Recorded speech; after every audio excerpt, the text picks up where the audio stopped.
All right, thank you and welcome back to our session. And at this point, I want to introduce to you a fundraising plan, a tool that every fundraising executive should have. But what I want you to appreciate first is that a fundraising plan is based on the organization's full financial plan. It's a lot of information we'll draw from, of course, the case for support that we've talked about, but more so on the financial plan for the organization. And a financial plan is a management document with specific goals aiming at achieving the strategy and implementing the programs. So it is a plan that allows us as managers, fundraising managers or officers to plan and prioritize, as well as implement and execute, while celebrating success, identifying gaps, and holding themselves and the rest of the nonprofit accountable for fundraising results. It makes our work to be more focused, because once we know what this is our objective, you come up with the objective, you want to raise this amount of money to support this number of children, maybe to go back to school, then we want to ask ourselves, so exactly how do we go about this? So what are our key plans towards achieving this objective? So it helps us to be able to raise funds to implement and meet our objectives. And it's also a very good tool to help us celebrate our successes. When you see that we have been able to achieve this much, to raise this amount of money, then and not just raising money, but we have helped, to meet our needs. To educate children, to feed the hungry. So then it helps us to keep track of that. So let me just share with you some of the key components of your fundraising plan. There are 101 formats and templates that we can use to come up with a plan, with the fundraising plan. But the key thing is understanding what are the key components and what it should do for you.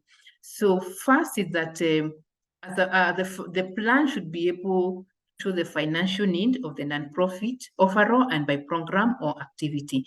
So depending again on how big your organization is, you could be looking for $1 million, you could be looking for $20 million, you could be looking for $1,000, depending on your level. But through your fundraising plan, we should be able to see the overall goal and in terms of the resources that we need, and also people to see by program. So this program will require this amount of money, this program for us to meet the objective. Remember, at the end of the day, everything has to be aligned to the overall objectives of our organization and our goals. So for us to meet this education objective, we need this amount of money. And as you can see, the whole planning, fundraising plan is really not one individual doing all this work. You need to bring a team to be able to come up with a comprehensive plan that is well aligned to your programs and your services. Then we need to develop what we call a gift range chart for achieving the fundraising goal.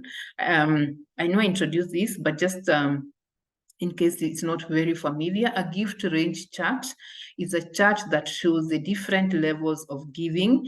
You identify the different donors that you want to target and show the different levels.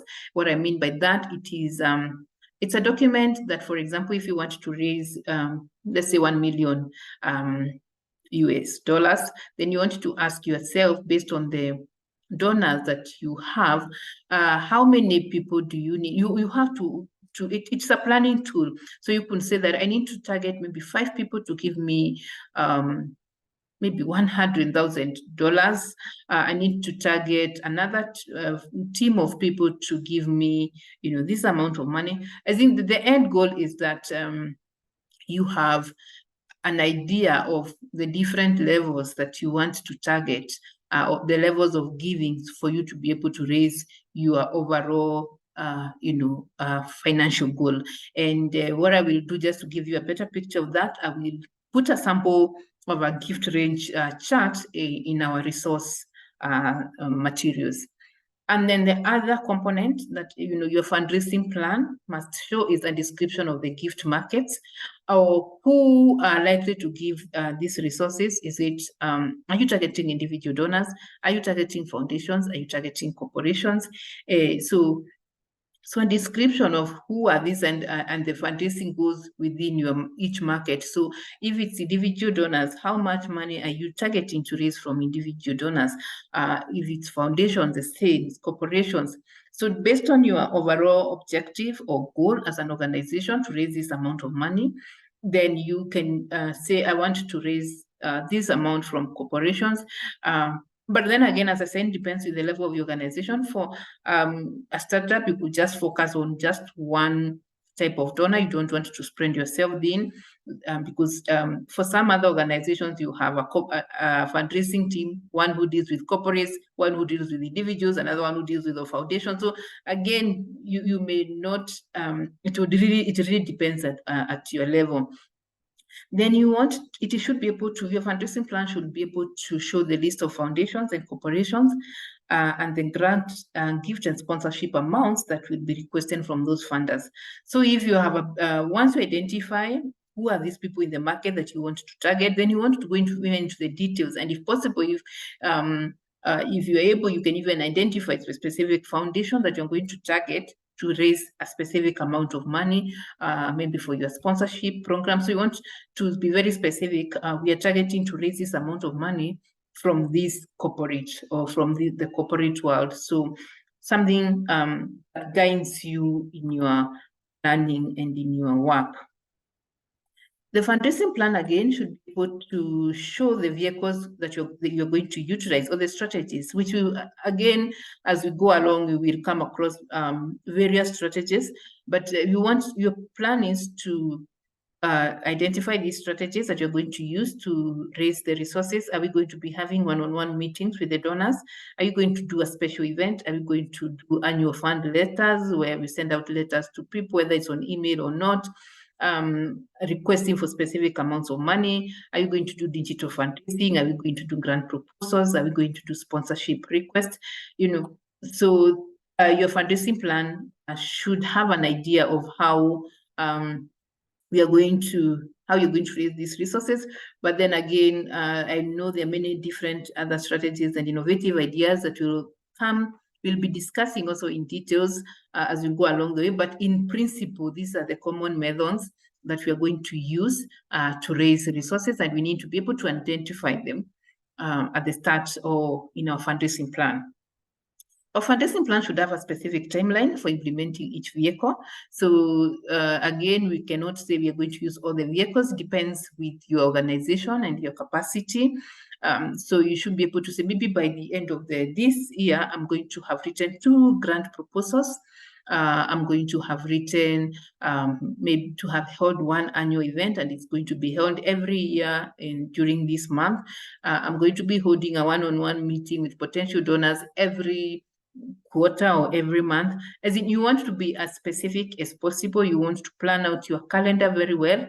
And at the end of this program, one of the things that I'll be demanding from each one of you, or I'll really be requesting, let me not say demand, is that we have a kind of a calendar for organization with very specific activities that are geared towards fundraising, that we are going to try out and plan and implement, and so that we can see the results. Remembering fundraising is it's not an activity, it's a collective, and I hope we are really appreciating that it's a collective of a lot of activities, or rather a collection of a number of activities.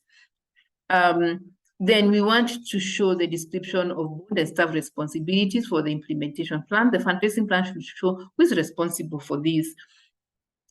So it's just like the same way you have a work plan for your organizations, you need to have a kind of an implementation plan showing this activity we are going to hold on this particular day. The person who will be responsible is this and this. So that is what I mean by that. And then, of course, we need a budget. Every fundraising department should have a budget. I know it's a struggle, but there should be a budget, because, I mean, even for you to do an event, you need a budget. For you to even write a proposal, there's a lot of resources needed. There's time, energy. So you need a budget. Could be as big as it's basically dependent on the organization. But I think what I would say here is that we need to also start advocating for, organizations to budget for fundraising. You realize that, for example, most projects, every organization will have a budget for their M&E, they will have a budget for programmatic work, but then we don't have a budget for fundraising. And that's why it's important that, the board members understand, as we raise resources, we need to raise resources for unrestricted funding, so that when you get these unrestricted funds, one of the areas that you can really invest in is a good fundraising plan or a fundraising team. So having a fundraising budget is an area that, as fundraising professionals, we have to continue advocating and fighting for.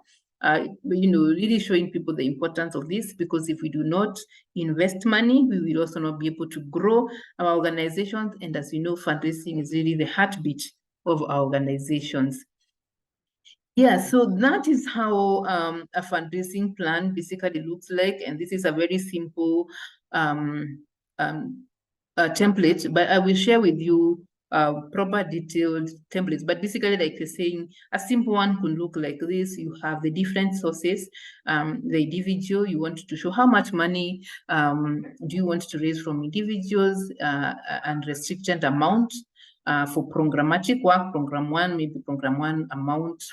For education, how much do you want to raise amount, program amount for program two, for the IRA, and the total. So this is a big framework, not very specific, but I will share with you more detailed information in our resource center, so that then you can be able to see and maybe consider also developing, not even consider, if you do not have a fundraising plan, please have something to start you off.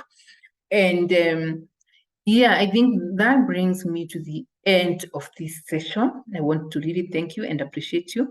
But there is a worksheet in our resource center. There's a worksheet, and I want you to take your worksheet seriously. I want you to work on the questions that I have raised and what is, of course, more relevant to your organization. Also go through the different resource materials, and if there's any other support that you would wish me to add, also feel free to put it in the comments or to directly write to me, and I will be able to add and support you with other resources. Anything I may have mentioned that probably you feel I need to go deeper again, feel free to let me know, and I will be happy to share more details. So with that, I really want to thank you and appreciate you, and wish you the best. My hope for this session is that we are all going to work on our case for support, and that includes identify the different components that may be missing, that we have even no clarity on, engaging our programmatic staff and other the board members and the volunteers, the different people within our organizations, to develop these sessions in creating a database where we can always go to and pull out this information. The other key deliverable out of this work won't be a fundraising plan, but don't worry about the fundraising plan so much. Along the way, we will understand it better, and we'll be able to take more time to develop a fundraising plan, even having been able to identify our donors and map them out, so that then our fundraising plans are more practical, and they respond to our different contexts and our needs. So with that, thank you very much. Have a lovely day. Thank you.